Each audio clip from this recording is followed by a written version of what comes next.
Holy moly, what a weekend it has been. How is everybody hanging out there? Chris, are you surviving What's these tough good? times? Are we going to zero? Good morning. Good morning. We're going to zero for the 50th time this exact calendar year, this last calendar year. So things are great, but we're building, boys. What's good? Adam, Yeah, Jake, man. what's up? Bro, That's it's good. the most bullish and bearish in the history of crypto. It's so bullish, but market conditions obviously are volatile. When you have Trump in office, we knew it was going to be volatile. We got exactly what we expected. But boy, it doesn't feel good when your bags are chopped in half or more. I was on a show a little bit earlier today with Ron, who's an OG trader, knows what the fuck he's doing. He's like, look, bro, if you have any dry powder, this is when generational wealth is made, man. You take your picks now. If not, we could go lower still. But this is when big money is actually made, is when it's bloody like this and everybody's fucking terrified. So if you have dry powder, this is your time, man. Yeah, altcoins went to zero pretty much in every single sector. AI coins, meme coins, runes, ordinals, everything's a big reset. And then the assets of last cycle, the strongest ones will survive, and then all of these new products and platforms will proliferate. And this is why we invited Bob on, who has deployed Odin Fund during this downtrend, which has caught a lot of attention. Bob, first and foremost, dude, it was good to see you in East Denver, looking very healthy. Your platform's looking healthy, man. How are you feeling today? Yeah, hey, thanks so much for having me. Excited to be here. Always fun to chill with the Emblem Vault crew. Feeling great. Yeah, man. I have to say, when you launched Odin Fund, the Emblem team just had to smile, because this is something that we've been building towards for 5 years or so. I mean, we've had dozens of conversations about cross-chain and chain abstraction, but you've been the one of the few, at least the first one through the fungible token door, who's had some success through this idea of chain abstraction and kind of multi-platform trading, man. I think most people know what Odin Fund is here, but just give it a brief, 1 or 2 minute description, and then we'll kind of get into some of the funner conversation. Yeah, sure. I'll give you the what it is right now, and then I'll give you the 30 seconds on what it could potentially be. So Odin Fund is the fastest way to trade Bitcoin tokens. It is a Bitcoin, runes, pump fund, and AMM. So you can go in, create tokens. The tokens just live on the Odin side. Then you can trade them up through the bonding curve until the token reaches a 1 BTC market cap. Once it hits 1 BTC market cap, it is etched to Bitcoin. We pre-mine the entire supply, lock that up on the Odin side, and then users can withdraw those directly to Bitcoin 01 as a legitimate, first-class citizen Bitcoin token. And we've had lots of traction. I think we just hit 2,000 BTC in volume since launch, which is just crazy, like mind-bogglingly crazy. And I think our vision here is we want to be the world's greatest Bitcoin DEX. So, think bigger than Pump Fund. I think that having a DEX where everything is denominated in Bitcoin, where LPs can earn Bitcoin by providing liquidity, where people can refer friends to the platform and just stack sats via referral fees. I think this is the dream. I think this is the long-term goal. Yeah, I agree as well. I want to focus a little bit on your journey, and then talk a little bit broader, because we've had you on the show many times, and as well as we've had conversations in person and throughout. You had a previous company called Bionic, and you've built a few different kind of Bitcoin products on ICP. So you've had a handful of experiences and a few different lessons that have led you to where it is today. So I'd love to just walk through kind of those first few Bitcoin products and some of the things that you learned that allowed you to have a successful implementation of, I would say, probably, the first Bitcoin fungible token, cross-chain experience. Yeah, I mean, I think looking back at the last 10 years, I have a decade of product building experience. I've been building applications and businesses and apps for the last decade. And I have a large graveyard. The graveyard is where all the projects that don't work end up. And it is very large. all kinds of different stuff that didn't work for one reason or another. And so a lot of people see Odin Fund just kind of took off, kind of like night and day, kind of like in a snap. But really, it's been a really long journey. So for example, like one of the things, they say first time founders care about the product, and second time founders care about distribution. This was something that I've thought a lot about because like finding users and growing your product and getting it in front of eyeballs.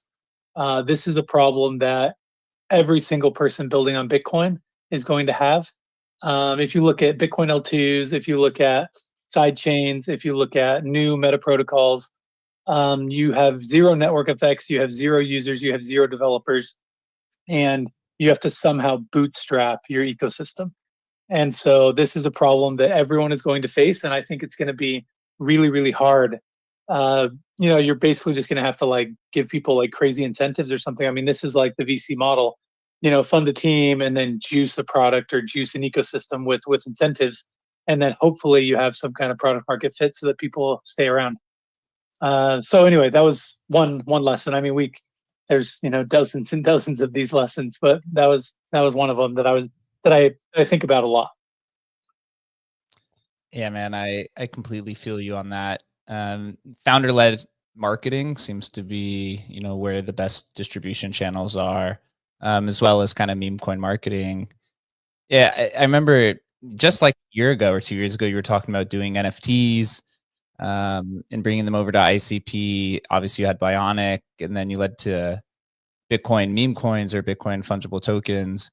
What do you think about the Bitcoin ecosystem has made it so difficult to penetrate this kind of cross-chain market that both Emblem and Odin Fund are building, as well as a bunch of other companies? And why do you think right now it seems that the tide seemed to be shifting towards leaning into this idea of chain abstraction or using a different blockchain for leveraging it for some other strength to trade different types of Bitcoin tokens? Yeah, I think cross-chain is hard because of the UX. The user experience for most cross-chain things is absolutely terrible. It's just really bad. It's so hard to build slick, smooth, secure cross-chain experiences. It's like impossible almost. Almost. And I think this is the reason why it's such a challenge. Even if you look at other blockchains to like get inspiration, like on the Ethereum side, you had Polygon, and a lot of people thought Polygon was an L2, but no, it's just a straight up side chain. In fact, L2 Beat, which is like the definitive, research platform for L2s on Ethereum, they had to put in a special section for why Polygon wasn't listed on their site because they got so many questions about why Polygon wasn't there. So everyone just thought Polygon was an L2 when really it's just been a sidechain this whole time. I mean, with Polygon 2.0, it will officially become an Ethereum L2. But I think that's a decent model for looking at these cross-chain experiences. Like, what did people do on Polygon from Ethereum? And one of the things they did was games. So you could like go, I think I played EtherOrcs. EtherOrcs was one of the very first like on-chain Ethereum games. And you could go and you could buy these orcs, then you essentially bridge them to Polygon, and then you could do all these kinds of game actions. And because it was all on Polygon, it was really, really cheap and affordable. And then whenever you wanted to go back, you could, bridge it back to Ethereum. But it kind of took a while to do the bridging and was like kind of annoying to go back and forth. But gaming was definitely one of the things where people would actually use it. Beyond that, like people don't really take their NFTs from Ethereum L1. And so this was one of the things that we found with Bionic was people don't like to take their NFTs off chain, not off chain, cross chain. I know that Emblem Vault's had some success here with various assets, and I think that's illustrative and instructive as well. But for the most part, like people are mostly just trading ETH NFTs on ETH L1, and they're trading, ordinals on Bitcoin L1. And you could almost argue that trading ordinals, art that has been, stored on the world's most decentralized, secure database, blockchain, Bitcoin, deserves to be traded in a trustless, permissionless way via PSBTs, aka atomic swaps, directly on Bitcoin L1. Like, it just makes sense. Like that use case is so well constructed. Yeah, So, yeah, I mean, that up. yeah, I would just layer in there that yeah, nobody wants to move anything. And the L2 experience, I bumped up against it like earlier this week. I don't know what I was doing, something on base or something, and sent ETH. But then when I sent the ETH, I sent all the ETH, and then I didn't have enough for gas. And it was like this retarded situation, right? Which is painful as fuck. And that's the best. That's like going to base, right? And that's the best case scenario. And I will say, like, nobody will move anything if there's not money on the other side. Like, we know that with 100% certainty. They won't move fungibles, they won't move NFTs, but they would move it right now today. Everybody would be moving their ordinals to some completely fake L2 if there was liquidity and they could sell their ordinals over there. Like, money is always the deciding factor, right? And I think you've had some success over the last few weeks with people. Basically, you've been able to create this FOMO layer. How were you looking at that when you were launching it? Which you launched it really on the down low. Was that like a strategy thought out, or was that like, just gonna launch it and see how it happens? Like, tell us the thoughts behind that marketing strategy.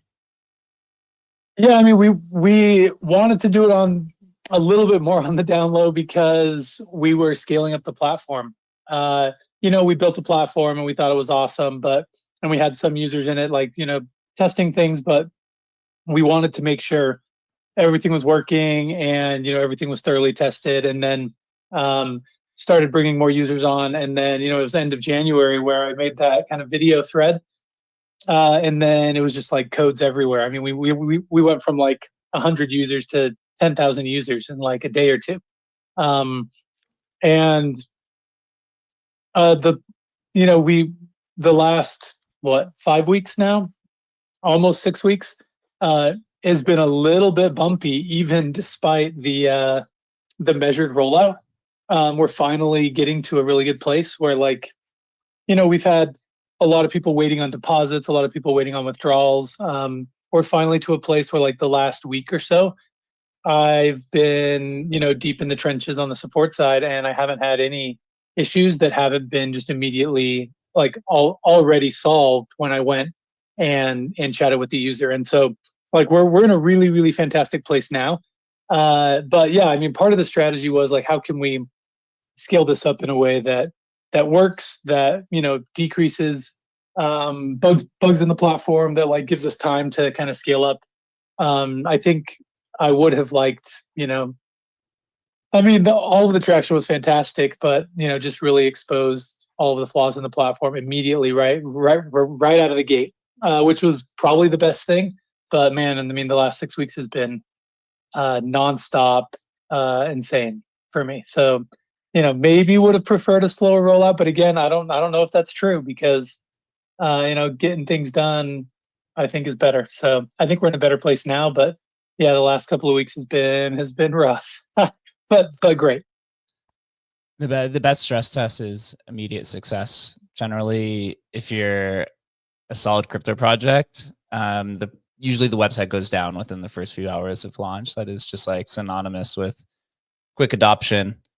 You did bring up a good point about people moving assets across chains. For Emblem and for NFTs, we've found that, like, the toughest part is the culture generally. Like, there's a lot of tribalism. There's this lot of ideas, right? That you spoke even of some of the ideology of, this is a Bitcoin native asset, it needs to trade natively, although I could move this over here and access this different types of utility or additional programmability. what we've come to find out over 5 years is that liquidity is always number one, and then specific use cases are generally number two. So if it's some sort of like hot application or DApp that can kind of fold in cross-chain experience in the back end, and the user doesn't even realize that this is a cross-chain application, then the hive or the horde will generally follow suit.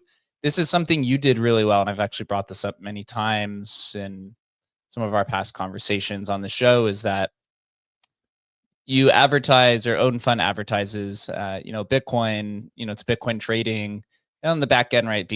Bitcoin's being converted to CKBTC, and you're doing all this kind of abstraction, but you didn't even lead with that. Whereas I think some of the main faults have been with some other products, including Emblem, is you're leaning too much onto the technical side, when in reality, most users don't even really care. They're just like, hey, I could deposit my Bitcoin here, and then I can trade, and as long as I can withdraw it, then I'm fine. And this seems to be kind of where the direction of the crypto industry is going.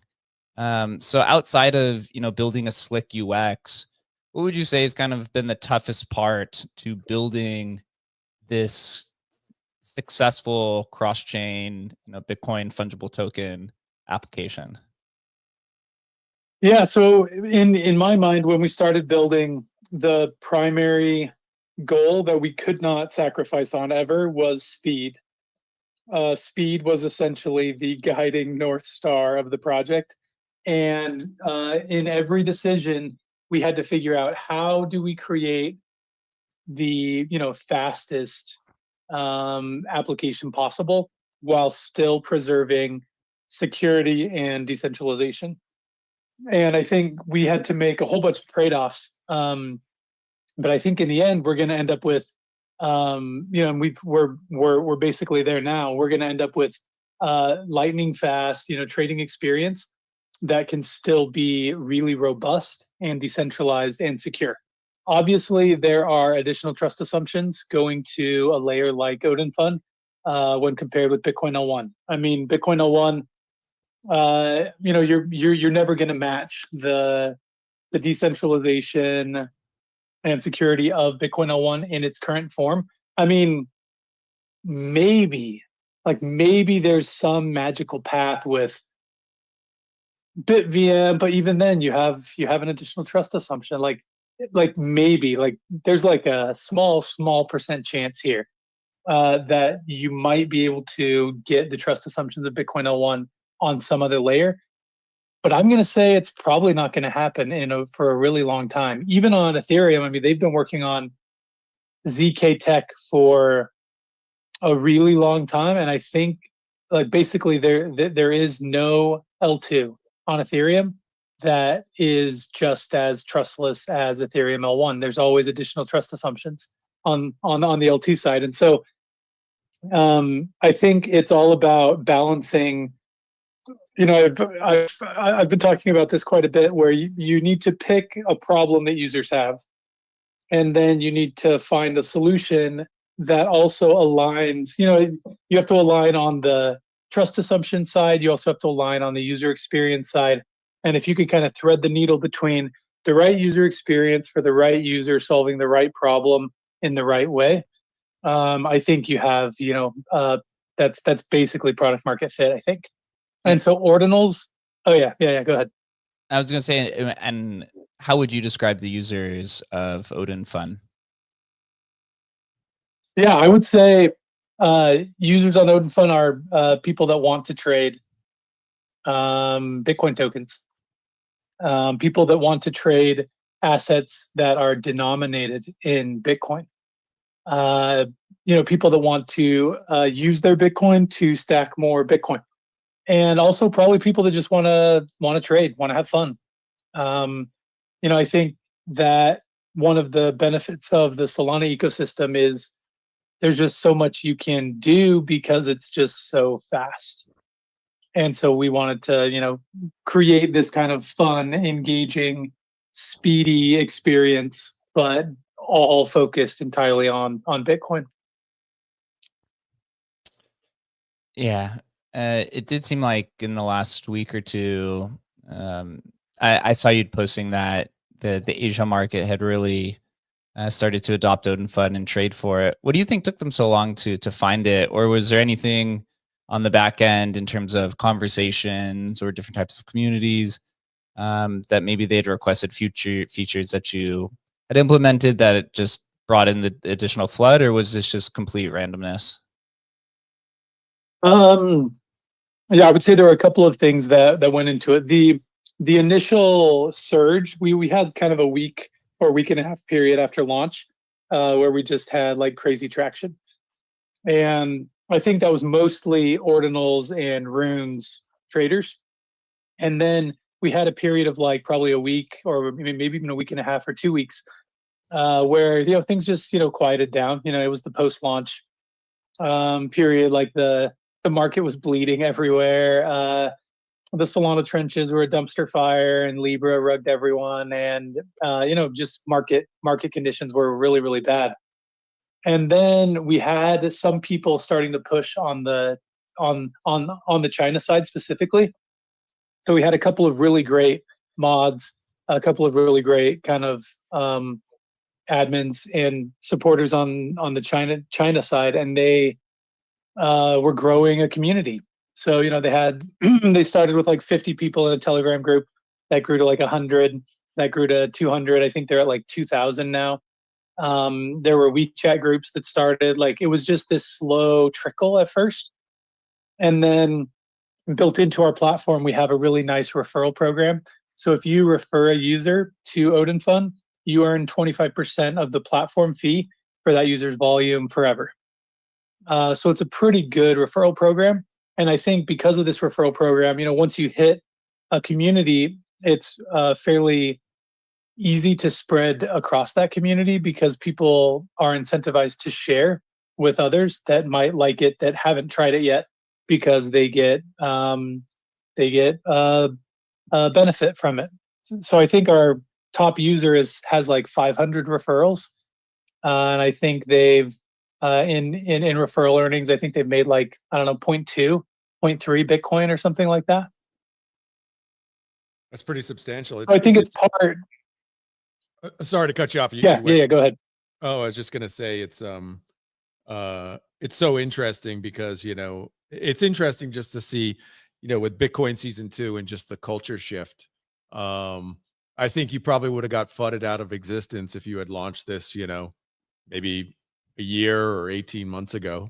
ICP, I think I tweeted the other day, like ICP was almost like a joke, like a meme. People were fudding it so hard, 2 years ago or whatever. But here we are. There's been so much of a shift around Bitcoin and Bitcoin culture that people just don't care anymore, right? They honestly don't care that it's on ICP. It could be on, an EVM or whatever. It literally doesn't matter, right? They just want the functionality. Yeah, I think it's also important to look at like where the runes market was prior to our launch. I mean, I don't know. I've been trying to decide, like, with the market absolutely tanking for the last, basically for the entire existence of Odin Fund, the market has just been like bleeding nonstop. Wait, are you guys down. the top signal, man? I think you guys were the top signal. No, I'm kidding. And I can't decide if it was the absolute best time we possibly could have launched because, there was nothing else popping, or if it was like, the world's worst time that we possibly could have launched. But no, I think leading up to our launch, if you remember, there was the Ordinal show where Leo and Udi were arguing for like an hour about runes, and everyone was like screaming on the timeline about how runes were a mistake and how Bitcoin was just meant for ordinals, and how Casey didn't do a good enough job at like making runes a viable fungible token standard, and how runes have been down only forever. It was like the Pico bottom, perhaps maybe the all-time bottom in terms of like overall community sentiment toward runes. And so that was the environment in which we launched Odin Fund. And so I think it was also just a stark contrast. The fact that I can make 50 purchases in 10 seconds on Odin Fund is like the exact opposite of Bitcoin L1 trading. If I can do I don't know, 1,000 trades in a single Bitcoin block, as opposed to just doing one in a Bitcoin block. I think that juxtaposition also, was probably a reason why Odin Fund was able to do well. We just launched into the peak of the runes bear, essentially. So diving a little bit now into the platform specifics, you guys had some issues with the deposits. It seems like it has worked out now. What exactly is happening there when somebody is depositing Bitcoin? I've heard that it's being converted into CKBTC. I also saw you post the other day that there was some sort of UX or display issue that could have been tampering. But just to help us understand, what exactly is being used in the deposit and withdrawal process? Yeah. So when a user deposits Bitcoin, that Bitcoin goes into the threshold signing setup, and that is on ICP at the protocol level. So that's not something that we built. That's at the protocol level, and it is a 12 of 34 signing setup. So every node has a private key share, and then collectively 12 of those can come together to sign, and they sign signatures, and those signatures can be ECDSA signatures, or there's a separate setup that can do EDDSA signatures or Schnorr signatures. And so that setup is essentially how we secure the Bitcoin or the runes that are on Bitcoin L1. And then at that point, yeah, we do a couple other things behind the scenes, and then credit you with the Bitcoin directly in the platform. And then you're essentially trading. We have smart contracts running, so that powers the bonding curve logic and all of the AMM based trading. And then when you want to withdraw, essentially it's just a smart contract call to that threshold signing setup, and then it triggers a withdrawal transaction directly from there, directly back to your Bitcoin wallet. And so the Bitcoin is then, excuse me. So the Bitcoin that's deposited is held in some sort of, right? It's held in the TSS system. Is it all held in one wallet? And then when users are, using the quick buy button on Odin Fund, what's actually is being used is CKBTC, right? Which is essentially like ICP's wrap version of it. Yeah, so we don't actually use CKBTC for transactions in Odin Fund. Like if you went and looked in an Explorer or something, we're essentially leveraging the CKBTC implementation just for UTXO management. There's a really nice smart contract that's already built and audited and fantastic. And so users deposit their Bitcoin, and the CKBTC implementation handles that. And then that essentially just gets deposited on the Odin side in the back end. And then we credit you in the platform, and then you can go and transact, as quickly as you want on the platform. Got it. So it's like something similar to kind of what exchanges are doing. Yep. Obviously, this is on chain though. So yep, exactly. Got it. That's interesting. And then for you guys have now had success in terms of runes that are being deployed, launched, and now there's I think like 15 or so tickers that are over $1 million mark, or have had over $1 million in trading volume. I've seen some of these other features that are going to come to the platform. One of them you've mentioned is allowing, I think you called them legacy runes, to be imported into the platform to trade on the DEX. And then on the other side, it's actually to withdraw these Odin Fund runes out into, so that they can then participate in kind of the larger ecosystem.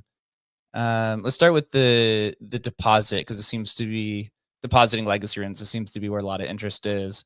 As we had mentioned, DOG is going through this kind of DOG exploration phase where, they're trying to go to different ecosystems to see what's the best trading environment. And it seems like a lot of the other runes are kind of following suit, maybe not as much, maybe not as aggressive and loud as, but the DOG community's been.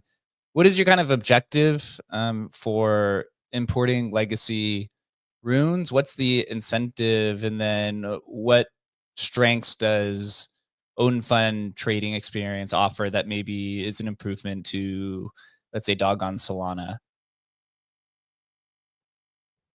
Yeah, I would say that first, I thought you were going to say Dog was going through a midlife crisis. Probably. Because in a lot of ways it kind of is. So I think taking Dog to Solana is interesting because you get a significantly better trading experience in terms of speed. The downside is you are giving up on the Bitcoin experience completely, completely and entirely. You're basically just going to a separate blockchain, which is Solana. You have to go find Sol. You have to use Phantom. You have to use the Sol wallet. You have to pay gas fees in Sol for all of your transactions. You have to use Solana tools. And it just, I mean, if you want the Solana experience on Solana with a Bitcoin token, I mean, I think that's okay, but I don't know that I like that model personally, because why trade a Bitcoin token on Solana when you can just trade Solana tokens on Solana? I mean, if people are on Solana, they're okay with Solana tokens, and so what's the driver for them to actually like want to trade Bitcoin tokens? And I don't know that Bitcoin tokens have done particularly well moving to other chains like that. And so I think our goal is, how can we integrate every single Bitcoin meta protocol that has traction? So, BRC20, runes, we could start to go down the list of meta protocols. I mean, I have a list of like 30 meta protocols under active development right now.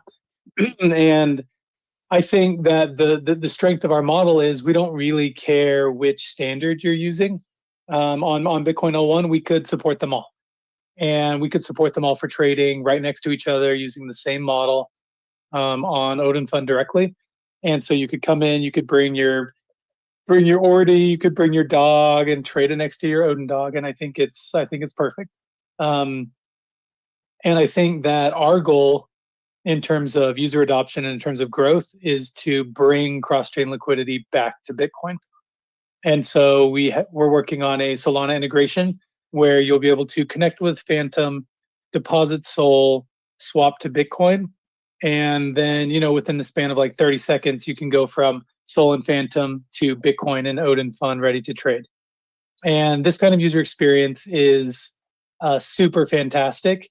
And we want to do this with Solana. We want to do it with Ethereum. We want to do it with, maybe even like USDC or something like that. I mean, once you have USDC, it's almost like you could come in and just, if you have a USDC Bitcoin pair, that's basically like buying spot Bitcoin. So then people can just come in, use any kind of like MoonPay or Coinbase on ramp or Stripe on ramp and go into USDC or go straight to Bitcoin. And then we can start onboarding normies that way as well. So the way that I view the future is Bitcoin denominated trading has massive market appeal. I think people want exposure to Bitcoin upside while they hold Bitcoin and trade tokens.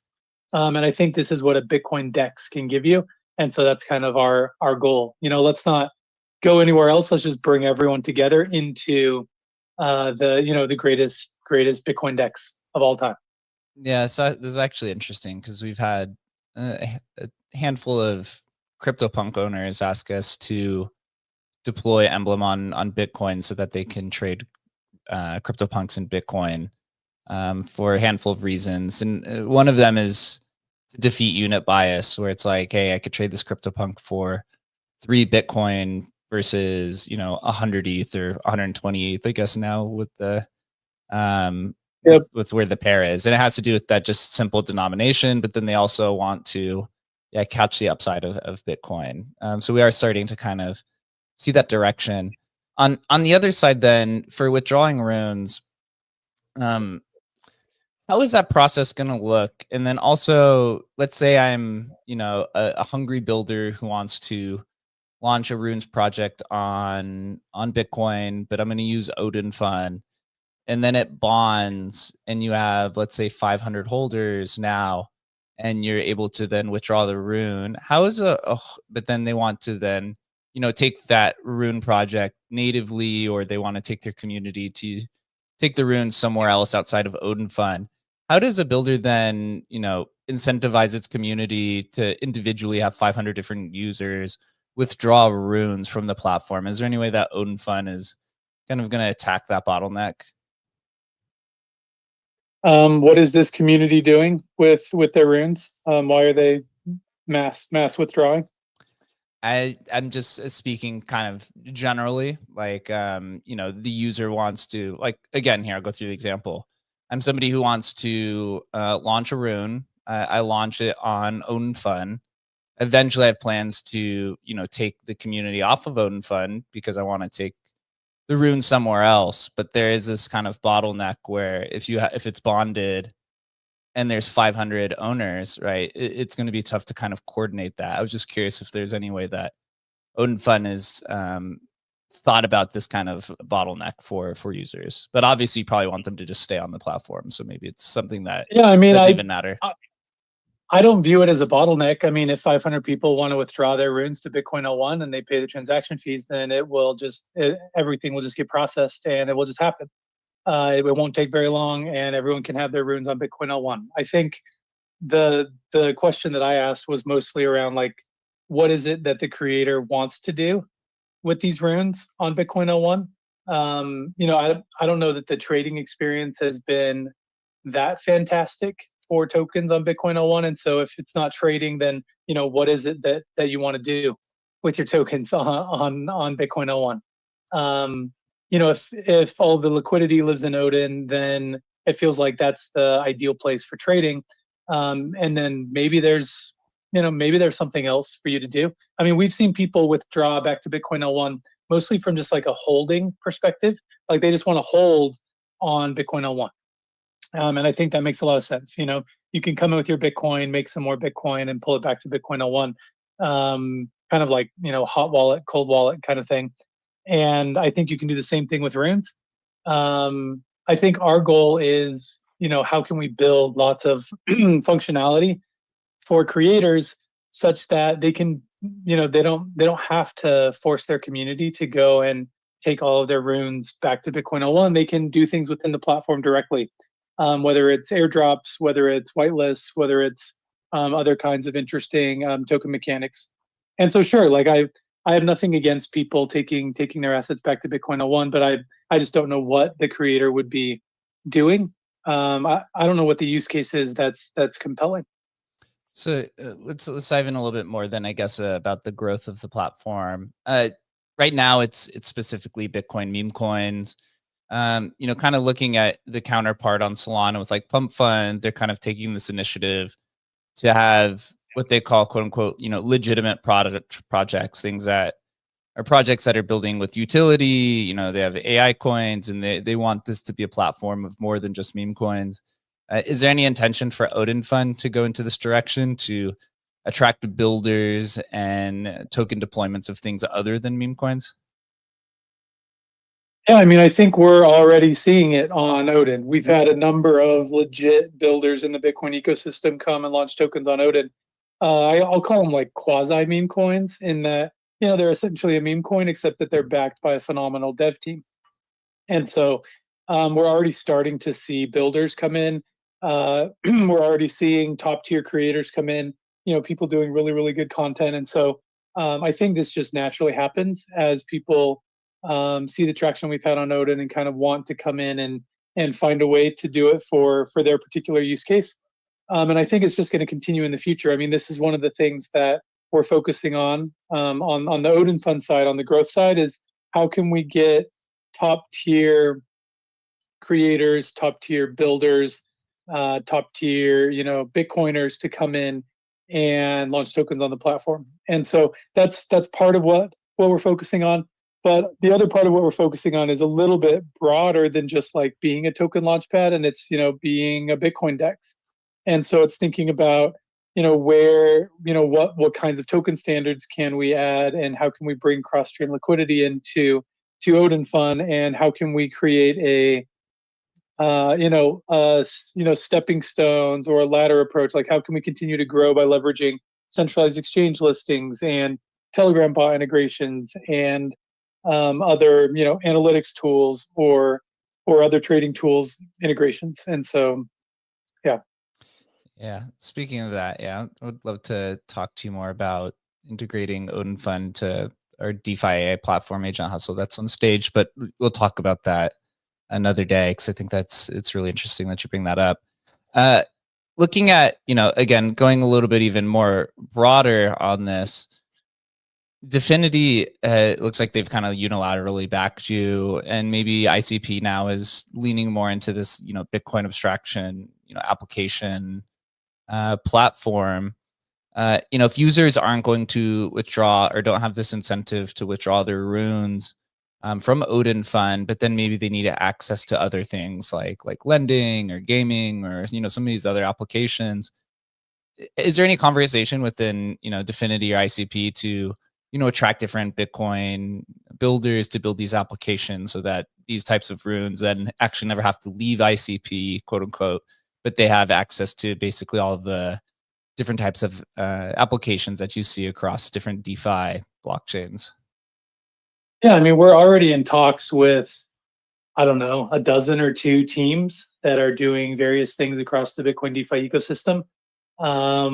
Many of these are top builders in the space already, and they're looking for ways that they can come in and basically augment the Odin Fund ecosystem with new DeFi functionality. And so I think this is just naturally happening, where whether it's on Odin directly or whether it's tightly integrated or coupled on the Bitcoin L1 side, I think there are tons of opportunities here for builders to come in and fill in DeFi gaps that currently exist. And we're already seeing it. It's already happening. Yeah, I mean, it makes sense when you look at, and we've talked about this on the show many times. Every single blockchain for a layer one to have adoption, there needs to be some sort of like killer application on it. You see it with like Polygon is, Poly Market, with Solana was Pump Fund. Base still doesn't even really have their killer application. Maybe it was Virtuals. It seems like here ICP or with ICP, Odin Fund seems to be that killer application, at least from what I'm saying. But then you have to kind of build the ecosystem around that killer application to attract new users. And I know there's like Bet BTC is on ICP. And so that's kind of what I was forecasting, is that there's going to have to be this entire kind of Bitcoin application ecosystem built around it so that these runes that do start on Odin Fund actually never have to leave ICP. So you don't kind of go through that friction point of trying to figure out how to go about that. I would love, go ahead, Bob. Yeah, just one other thing. I mean, going back to Bitcoin 01, I wouldn't necessarily call it a friction point. I mean, it's just a Bitcoin transaction. It's like super, super easy and simple. You just go, hey, I want to withdraw. What do you want to withdraw? I want to withdraw runes. Which one? Okay, this one. How many? Okay, 1,000. Done. Withdraw. You pay the Bitcoin transaction and you're done. And so it's not necessarily like a friction point or a sticking point. And we've already had lots of people withdraw runes back to Bitcoin 01 for a variety of reasons, and I think that's fantastic. There are even platforms, I'll call them like quasi layer 2, maybe layer 1.5 kinds of things, like the Arch network with Saturn, or look at what Omnity is doing with their runes execution environment, REE. Both of these are ways for takers to do essentially trustless PSBT swaps. And so I think that there might be interesting ways for to have multiple layers of trading. If you want additional security at the expense of user experience, like why not drop down a layer? If you want speed, speed and fantastic UX, you can go up a layer.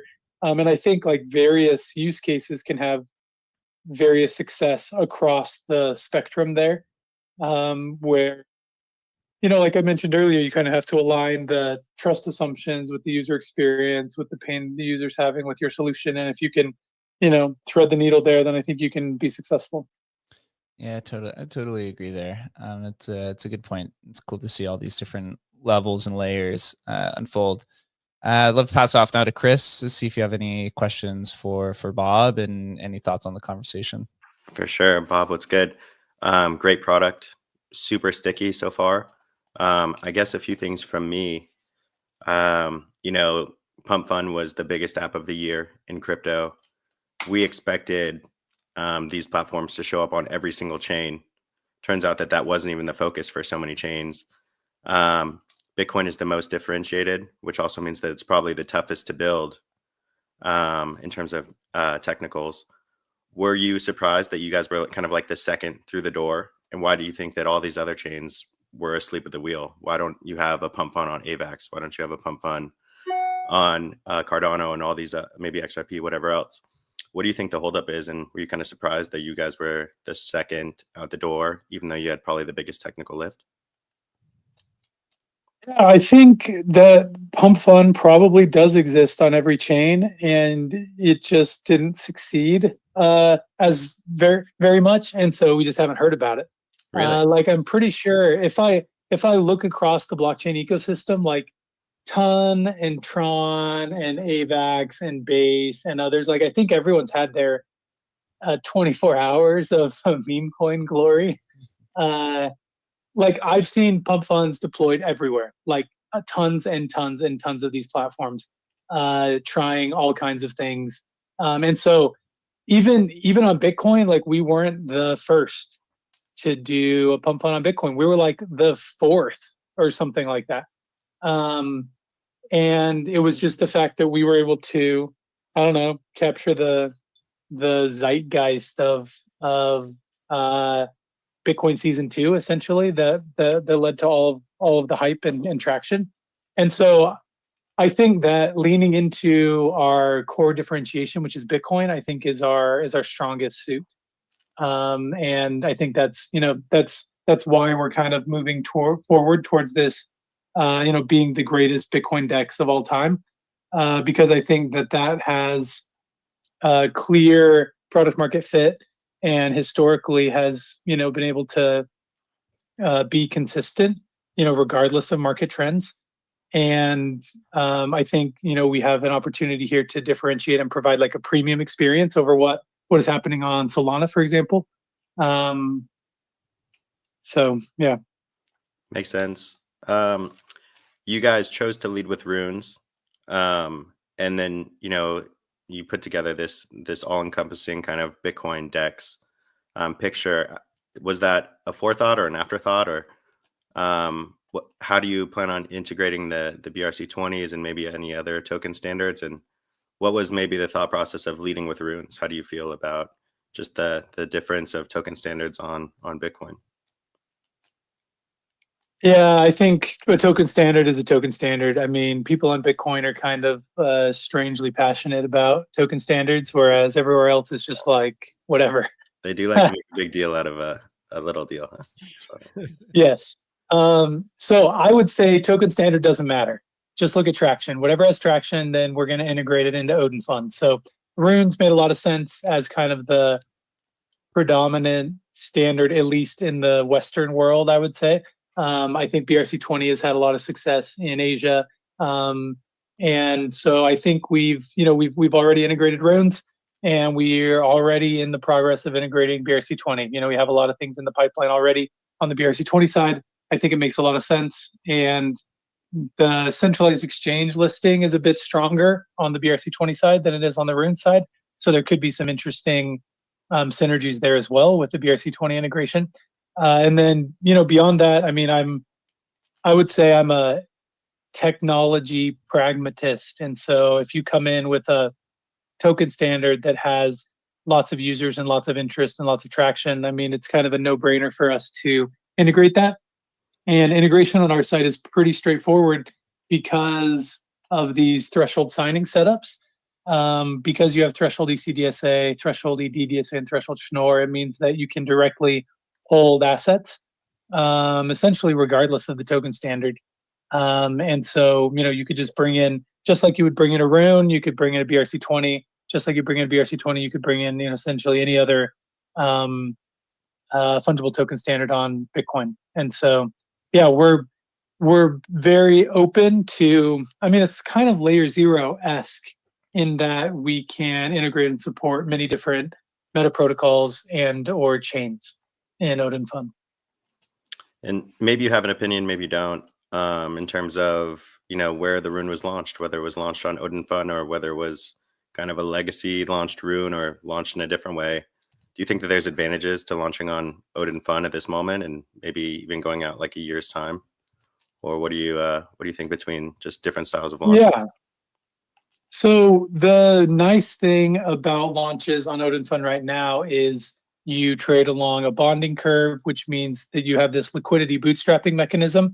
And as soon as the token graduates from the bonding curve, we take 0.2 BTC and 20% of the token supply. That's 20K. Well, okay, so it's a little bit less because Bitcoin has gone down, but about 20K on each side, and that is locked into the AMM. What that means is you have instant liquidity from the get-go for every token launched on Odin. I think that's the beauty of the model is you always have liquidity for all tokens. And liquidity, I mean, you can like go in and you can sell instantly. It doesn't matter what you have in your bag. You can always just go and you could sell everything that you own in let's see. We have a quick sell option in the My Tokens page. You could set it to 100%. You could sell all of your tokens. Let's say you had 20 tokens. You could sell all of them in 10 seconds. And then that would be final. Finality is done. Wait, I thought Bitcoin's super secret, power was that you can't sell. It's just, it's plunge protection. It's plunge protection. Yeah, I mean I've done my fair share of trading, and being able to sell whenever you want, at whatever quantity you want, at any point, I think gives a lot of peace of mind to people that are trading, because you might go on Twitter and you might see someone, post something absolutely ridiculous and you just hate it. And because of the attention economy and the way that token prices go, you just want to sell. You could just go in, you could just sell it all. And so I think the main advantage for tokens launched on Odin Fund is liquidity. You have liquidity for all tokens all the time, no matter what. If you want to go buy in, if you want to buy $1 of the token, great. If you want to buy $1,000 of the token, great. If you want to buy $10,000 of the token, it doesn't matter how much you want to buy or how much you want to sell. At any given point in time, you can just go in and do it. And so that's very freeing, I think, for people wanting to trade tokens on Bitcoin. You definitely crushed that.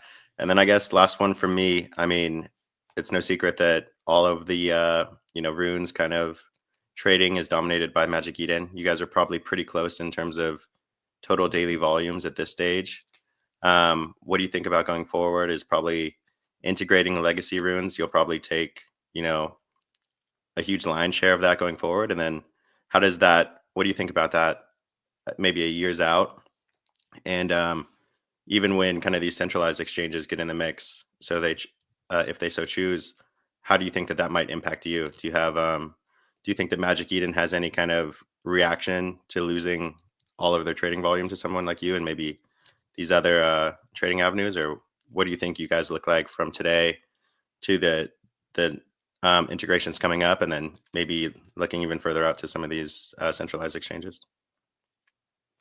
Yeah, so just to set the record straight in terms of runes volume, in our first 3 days, we had already done more volume in those 3 days than every other runes trading platform combined. That includes DotSwap and Magic Eden and Sats Terminal and any other runes platform. At this point, we're significantly higher than Magic Eden in past 30-day volume, multiples. We might be 10x higher than what Magic Eden has done in the last 30 days. And so in terms of runes volume, Odin Fund is by far the top runes platform across all of the Bitcoin ecosystem, hands down, and it's not even close.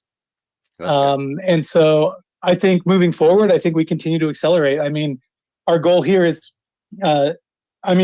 saying what I said, it's actually not that impressive because runes volume has not been all that impressive either the last couple of months. And so I would say that, our sites are how can we start to compete in the cross-chain scene? You know, how can we start to compete with the likes of Solana and the likes of Hyperliquid and the likes of Base? And I think our goal is, let's continue to bring liquidity from other places. Let's give people the world's greatest Bitcoin denominated trading experience. And, let's continue to accelerate from here.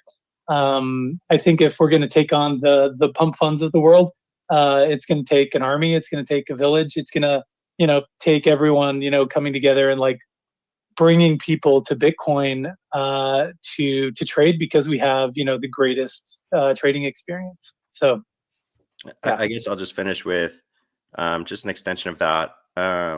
You're doing the most volume on basically Bitcoin fungible tokens, but you're not really dabbling in the legacy runes, which is kind of like Magic Eden's bread and butter at the moment. Once you guys integrate those tokens, what do you think their antibody reaction will be? And have you like war game that? I mean, they made such a big bet on Bitcoin. Are they just going to let you take all the volumes? What could their reaction be? Have you thought about that at all? And where do you think maybe they might go from here? That's it for me. Yeah, I mean, one version of this is we integrate, existing runes, and then all of the prices drop like crazy. If you look at liquidity on Magic Eden, it's almost like fake liquidity in a sense. Like if the order book is not really robust, then you kind of only have really, really light liquidity, which means like if you own 1% of the token supply, like it is so hard to sell that. It's almost impossible to sell that. You would have to like tank the floor because there's so little demand. And so if you all of a sudden give people an AMM, like people might just go in and be like, finally, I can sell. Adam mentioned, the biggest value prop of tokens on Bitcoin is you can't sell. And so there's an argument that the market caps on Magic Eden are inflated, and that if you give people a ton of liquidity, they're just going to go and sell into the liquidity. So that's one version of the future. So it might not actually be the greatest thing for external runes if we integrate them into Odin. I mean, we might actually just see this bloodbath where people are like, finally, I can exit this position I've been holding for a million years because there's finally liquidity. So that's one version of the future. I think I'm slightly more optimistic than that. I think some tokens, tokens that have centralized exchange listings or that have decent liquidity on Solana, for example, have a bit more price stability, and so I'm more optimistic for those. But I think that adding external runes into Odin Fund just makes sense. I mean, why wouldn't we do that? I mean, we're a Bitcoin platform, and so of course we're going to integrate them. Of course, we're going to integrate other token standards. In terms of Magic Eden response, I've been chatting quite a bit with the folks at Magic Eden, and we're friendly, and there's lots of tech going around, and interesting ways to leverage some of the patterns that we've used for Odin Fund in other places. And so Magic Eden is a big company, and I think that they have plenty of resources, and they're gonna continue forward with their vision in their direction. And I think it's likely additive. I mean, we haven't really seen, despite all of the extra volume that Odin Fund has done, I've been following volumes across Magic Eden, and we haven't really seen a decrease on the Magic Eden side. And so there might be a place for Bitcoin L1 trading, as well as trading on a platform like Odin Fund. Awesome. I have two more questions, and then if there's anybody who has questions, you go ahead and raise your hand. We'll call on you guys, or if you want to come up. If not, then we'll wrap it up here pretty shortly.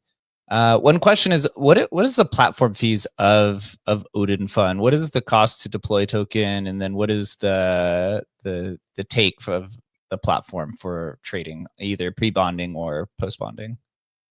Yep. So to create a token, it is 3,333 sats, which is around $3. We have that in place just to prevent people from absolutely spamming tokens like crazy. Hello. Hi, Bob. I have two questions. Can you hear me? Go ahead, Bob. Yeah. And then on the bonding curve side, we take 1%. Of that 1%, 25% of that goes to the refer. So, it's technically 0.75% platform fee and 0.25% refer. And then that's, that's pretty standard. That's what Pump Fund does. That's what other platforms have done, is just 1%. On the AMM side, we do 0.5% as the fee. Of that, 0.3% goes to liquidity providers and 0.2% goes to the platform. Of that 0.2%, again, 25% goes to the refer. So 0.15% as the platform fee and 0.05% to the refer. So I would say, pretty standard, pretty industry standard things here on the fee side. Yep. Yeah, I think Uniswap also is 0.15% to 0.25%. So that is standard. Last one is for me is just what's your kind of macro perspective on Bitcoin fungible tokens? Do you think there is a possibility that it could flip ERC20 tokens market cap, which I believe is around like 800 billion? Do you think that I could just say the development of the Runes ecosystem is something that's just naturally going to take longer because of Bitcoin's, elongated block times and also its lack of programmability? And we'd just love to hear the kind of larger view of where you think Bitcoin fungible tokens are headed. Yeah, I think Bitcoin DeFi can be bigger than DeFi on every other chain.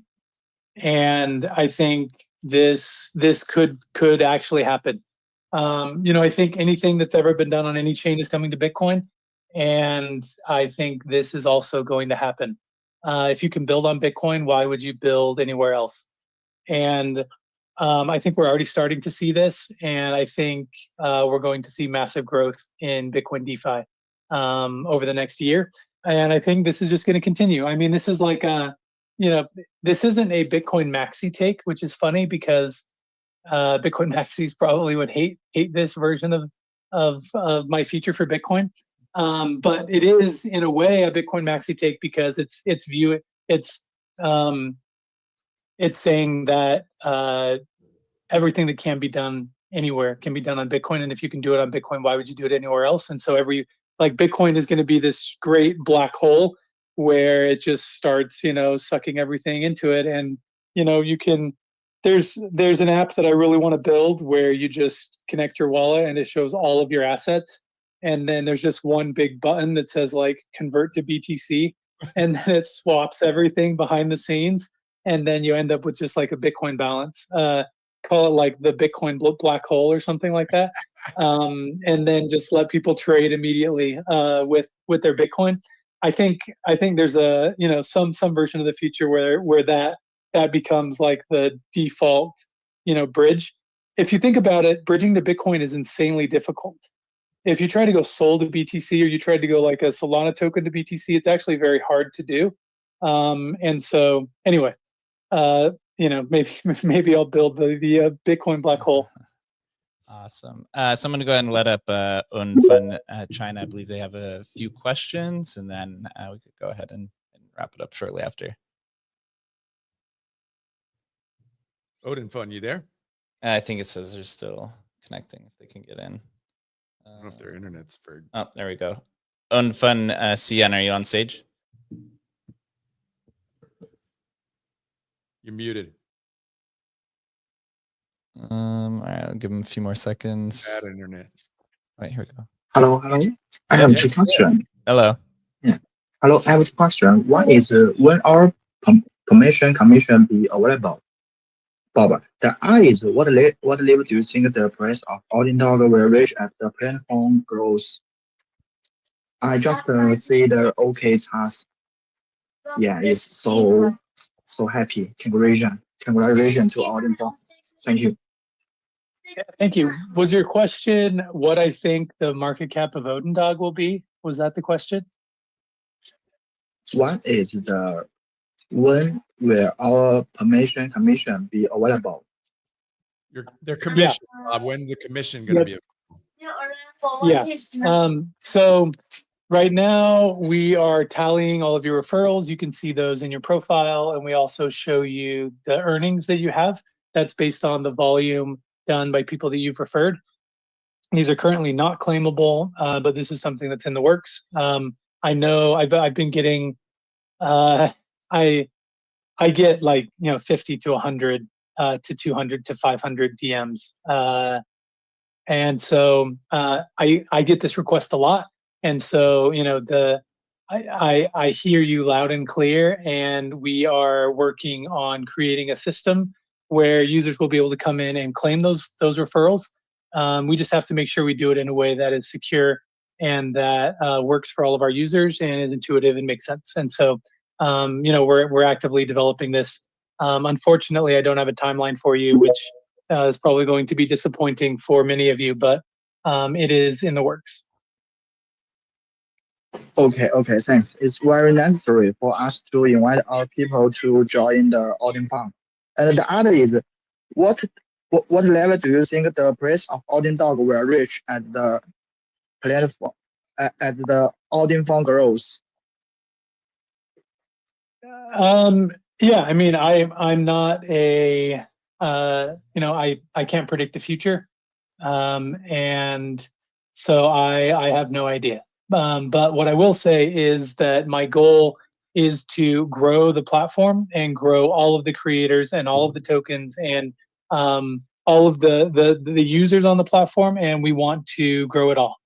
And so I think that as the platform grows, I think our goal is to get more attention, to get more centralized exchange listings, to get more integrations, to get more partnerships, continue to accelerate these network effects, and grow the platform for everyone.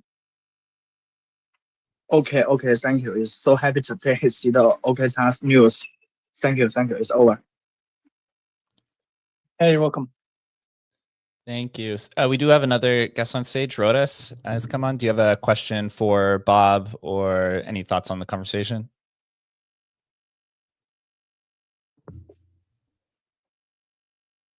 Rodas is muted. Bongo, go ahead, man. Just a comment real quick, a little glazing for Bob. Have you guys noticed how he doesn't miss? My guy doesn't miss.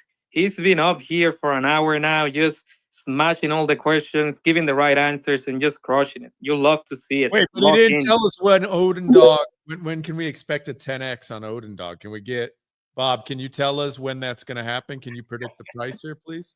Give us a price estimate for Odin Dog, if you would. The price could go up or the price could go down, but as long as you only spend money that you're okay going to zero and you absolutely love your purchase, then you will never be disappointed. I told you, dude, it doesn't miss. My only real complaint about Odin Fund, it's how they decided to put Odin in every freaking token, and everything is about Vikings, Valhalla, and this or that. It's just like, can we go back to regular memes? Oh man. Hey, what's up, Bites? Thank you for coming on stage. You have a question for Bob or thoughts on the conversation? Oh yeah, I'm just coming up to say that I fucking love Odin Fund, and yeah, it's awesome. And Bob, I even DM'd him for some help one time, and he answered.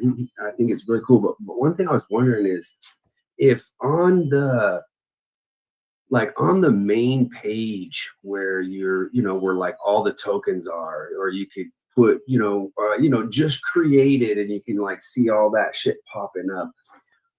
I think for me, it would be cool if there was like an accurate holder count on that page, just a number, so that I don't have to like go into each one.